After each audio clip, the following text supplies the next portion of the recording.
हनुमान जी ने कैसे तोड़ा सत्यभामा, सुदर्शन चक्र और गरुड़ का घमंड। इन तीनों को किस बात का था घमंड?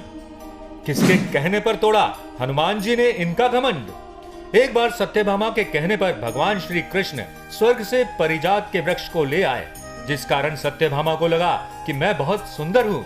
इसी कारण श्री कृष्ण जी ने मुझे स्वर्ग से परिजात का वृक्ष ला कर दिया है और मैं उनकी अति प्रिय हूँ। इस बात से ही सत्यभामा को अहंकार हो गया।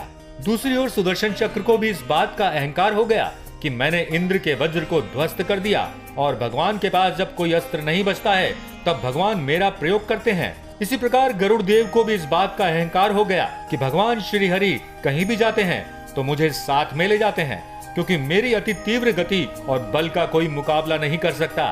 तब भगवान श्री कृष्ण ने सोचा कि क्यों ना इन तीनों का अहंकार दूर किया जाए। और फिर क्या, श्री कृष्ण ने हनुमान जी को याद किया। स्मरण करते ही हनुमान जी को सारी बातें समझ आ गई और वह श्री कृष्ण जी के दरबार में जाने की जगह द्वारिका के एक सुंदर बगीचे में जाकर फल तोड़कर फेंकने लगे और सारे वृक्ष को उखाड़ कर फेंक दिया। जब श्री कृष्ण जी को इस बात का पता चला तो उन्होंने गरुड़ जी को बुलाया और कहा कि आओ, बगीचे में यह कौन उत्पात मचा रहा है, उसे दरबार में ले आओ। श्री कृष्ण की बात सुनकर गरुड़ उस बगीचे में पहुंचे और देखा कि एक वानर ने बहुत सारे वृक्ष को उखाड़ कर फेंक दिया है और बहुत सारे फल भी तोड़ तोड़ कर फेंक दिए। गरुड़ उन्हें पकड़ने के लिए गए तो हनुमान जी ने अपनी पूंछ से उन्हें जकड़ लिया, जिससे गरुड़ जी को पीड़ा होने लगी और उन्हें दूर समुद्र में फेंक दिया। फिर वह बड़ी मुश्किल से संभले और श्री कृष्ण जी के दरबार में पहुंचे। दरबार पहुंचकर उन्होंने कहा कि वह कोई साधारण वानर नहीं है। इतना सुनते ही भगवान श्री कृष्ण ने कहा, वह जरूर हनुमान है। जाओ और उन्हें आदर पूर्वक यहाँ लेकर आओ और कहना कि श्री राम जी आपको याद कर रहे हैं। इतना कहते ही गरुड़ जी हनुमान जी को लेने चले गए, परंतु हनुमान जी वहां से चले गए थे। वह उन्हें ढूंढते ढूंढते हिमालय पर्वत पर जा पहुंचे, जहां पर हनुमान जी श्री राम जी का ध्यान कर रहे थे। उन्होंने हनुमान जी से कहा कि मुझे अपनी गलती का आभास हो गया है, मुझसे भूल हो गई है, कृपया कर आप मुझे क्षमा करें। और भगवान राम ने उनको याद किया है, अतः आप मेरे साथ चलिए और मेरी पीठ पर बैठ जाइए, मैं कुछ ही समय में वहां पर आपको ले चलूंगा। हनुमान जी ने कहा कि आप चलिए, मैं आपके पीछे पीछे आता हूँ। गरुड़ जी ये कहकर चले गए। वहां द्वारिका में श्री कृष्ण ने सत्यभामा से कहा कि आप तैयार हो जाओ और श्री कृष्ण श्री राम के रूप में आ गए और सिंहासन पर सत्यभामा के साथ बैठ गए। सुदर्शन चक्र से कहा कि जाओ, तुम द्वार पर खड़े हो जाओ और किसी को भी अंदर मत आने देना। ऐसा सुनते ही वह द्वार पर जाकर खड़े हो गए और पहरा देने लगे।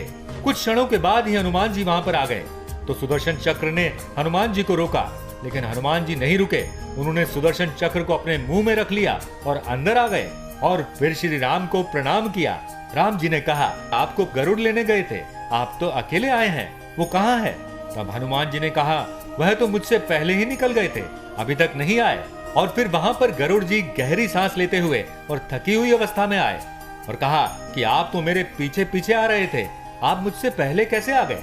तब श्री राम जी ने हनुमान जी से पूछा कि आपको द्वार पर किसी ने रोका नहीं? तब हनुमान जी ने मुंह में से सुदर्शन चक्र को बाहर निकाला और कहा कि हे प्रभु, बाहर तो रोका था, परंतु मैं आपको प्रतीक्षा कैसे करवाता, इसीलिए मैंने सुदर्शन चक्र को मुंह में रख लिया। यह सब सुनकर भगवान मुस्कुराने लगे। हनुमान जी ने कहा कि हे प्रभु, माता सीता दिखाई नहीं दे रही हैं और आपने ये बगल में किसको बिठाया है? उधर से रुक्मणी आई तो हनुमान जी ने देखा और उन्हें माता सीता कहकर प्रणाम किया। यह देखकर सत्यभामा का घमंड टूट गया। इसी प्रकार भगवान श्री कृष्ण और हनुमान जी ने मिलकर तीनों का घमंड तोड़ दिया। दोस्तों, आज की इस वीडियो में बस इतना ही। मिलते हैं अगले वीडियो में एक नए टॉपिक के साथ। धन्यवाद।